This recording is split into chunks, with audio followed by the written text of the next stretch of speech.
Hey, what's up guys? Fizzy297 here and welcome to part 3 of my PvE Holy Paladin guide. Now this part of the guide we're going to be talking about stats, reforging, race, and which race is best depending on which faction you play, as well as gems and enchants and all of that good stuff. Now there's going to be annotations on the screen right here so that way you can just go ahead and jump to whichever part of the guide you wish to go to without having to sort through each video.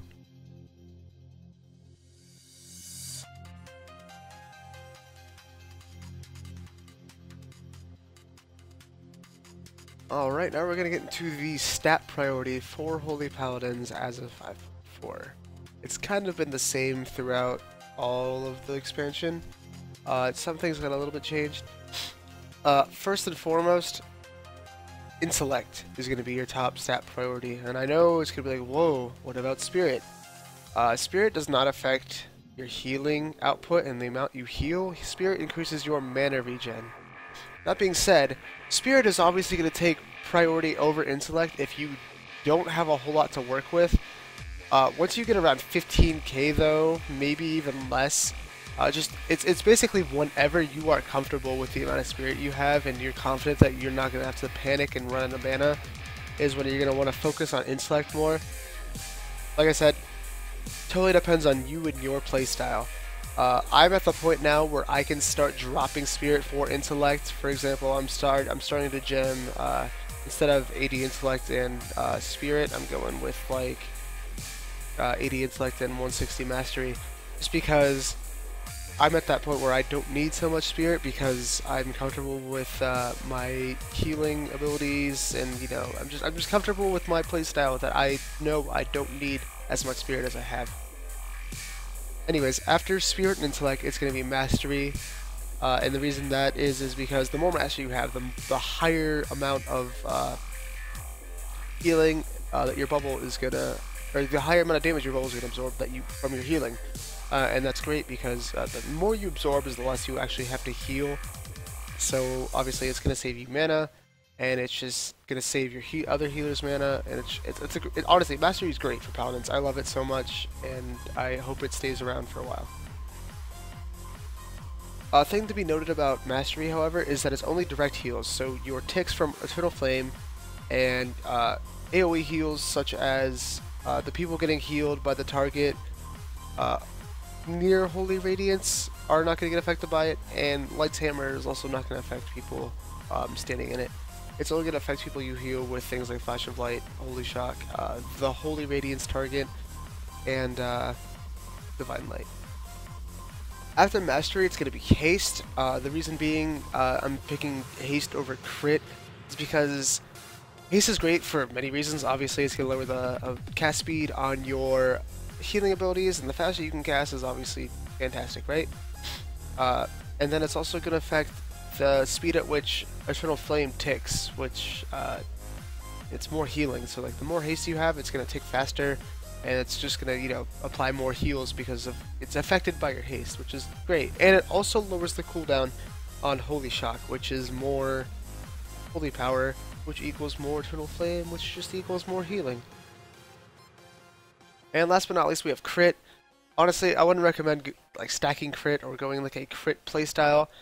Just due to the fact that if you would need a really high, it's kind of like Fury Warriors almost. You need a really high amount of crits to be effective, obviously. And if you don't have, like for example, I'm in, you know, like mostly heroic gear, and my crit chance is only 17%. And I mean, to make that effective, you would have to almost stack that, and even then, I mean, you still wouldn't have a whole lot of crit. That being said, I just don't recommend going with Crit. I mean, it's great if it's on things because a little bit is kind of helpful, but you can still reforge out of it. I would just say mostly avoid it though, just due to the fact that it's not as strong as Haste or Mastery. Alrighty, now that we've gone over stats, we're going to talk about reforging and enchants, gems, and all that good stuff. Alright, for your meta gem, obviously, you're going to want to use the Courageous Primal Diamond if you are on that part of your legendary questline. If you're not, the Revitalizing Primal Diamond is going to be your next best choice. For prismatic sockets, it's either going to be, depending on if you have mana issues or not, I would say go with the 320 Spirit or go with the 160 Intellect Gem, which is the Brilliant Primordial Ruby or the Sparkling River's Heart. For blue, I would say go with Purified Imperial Amethyst over Sparkling River's Heart, just because the little bit of Intellect is great compared to just 320 Spirit. For red, I would say, depending on if you are having mana issues or not, I would say just go straight Brilliant Primordial Ruby or go with the Purified Imperial Amethyst if you are still having mana issues. For yellow sockets, always, I mean, if you're at that point where you, like, again, are not worried about mana, Artful Marine Onyx is the way to go. If not, Zen Wild Jade, the 160 Spirit, 160 Mastery is going to be what I would recommend to throw in your yellow sockets. Alright, on to enchants. Obviously for shoulders, you're going to want to use the Greater Crane Wing Inscription. For cloak, Superior Intellect is what you're going to want to use. For chest, I would say Glorious Stats, or if you still need that extra spirit, Mighty Spirit's a good choice. Bracers is going to be Super Intellect. Gloves is going to be Superior Mastery. Belt's obviously going to be your Living Steel Belt Buckle. Your legs is going to be the Greater Pearlescent Spell Thread, which is the one with 285 Intellect and increases Spirit by 165. Pandaren Step for your boots is going to be good because it gives you Mastery and movement speed. Jade Spirit, obviously the way to go for your main hand, and your offhand is obviously going to be Major Intellect. Alright, and then let's talk about reforging. Obviously it's going to depend on what is on the item. If there's, for example, like this item, it's Crit Mastery, I would say obviously, or it's Spirit Crit Mastery because Spirit is a secondary static in Blizzard.